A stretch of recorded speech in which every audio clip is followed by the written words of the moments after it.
Uvećanje plaća za otežane uvjete rada, rad u posebnim ustanovama, nagrađivanje rada s učenicima koji se školuju po prilagođenim programima. Navedena prava uređuju se granskim kolektivnim ugovorom na koji će, čini se, zaposlenici u srednjim školama morati pričekati. Pregovori nezavisnog sindikata zaposlenih u srednjim školama Hrvatske, sindikata Preporod i ministarstava, prekinut je zbog tužbe koju je nezavisni sindikat pokrenuo protiv odluke da će u ime srednjeg školstva uz njih pregovarati i sindikat Preporod. Nakon negdje tamo 10.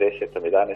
sastanku je nas u ministarstvu obavijestili, da su opet njih obavijestili iz ministarstva rada da te pregovore treba prekinuti do trenutka dok se na neki način ne dozna ispravan sastav pregovaračkih odbora. Jednostavnije rečeno, od pregovora ništa dok se ne donese presuda ili dok nezavisni sindikat ne odustane od tužbe. O svemu se očitovalo i Ministarstvo znanosti i obrazovanja. Ovo ministarstvo kao jedino moguće odgovorno ponašanje zauzelo je stav da će zastati sa započetim pregovorima do okončanja sudskog postupka između sindikata. Naravno, sudski postupak može završiti i na način da sindikati povuku žalbe, u kojem slučaju će ministrica vrlo rado nastaviti s pregovorima u dobroj vjeri.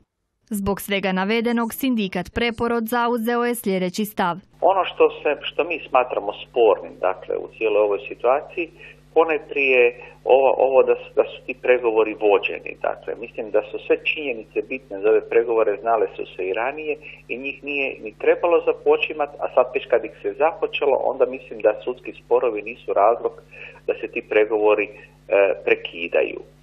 No što sve to znači u praksi? Postojeći kolektivni ugovori za osnovno i srednje školstvo prestaju vrijediti krajem mjeseca i što onda? Nama je prošla produžena primjena granskih kolektivnih ugovora, ali vlada donijela odluku da se 2 mjeseca, odnosno 3 mjeseca, da se ti kolektivni ugovori nastave primjenjivati. Dakle, moguće je da će vlada ili produžiti tu svoju odluku ili će pak možda donijeti novu. Moguće je da će se i na upravnom sudu požuriti, pa će biti donesena presuda i tada će se znati, dakle, također stvorit će se uvjeti da ti pregovori mogu ići dalje.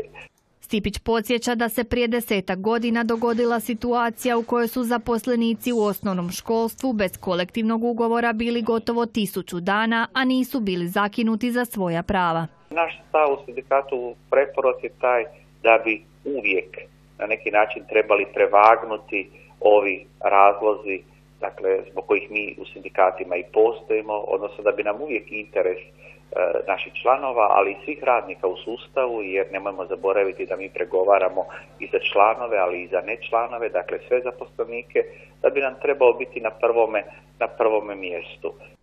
Kako navode iz sindikata Preporod, više o cijeloj situaciji moglo bi se znati sljedeći tjedan kada bi se na inicijativu Ministarstva obrazovanja trebao održati sastanak sa školskim sindikatima. Razgovarat će se o deblokadi pregovora, pa je o štrajkovima i prosvjedima još uvijek prerano govoriti.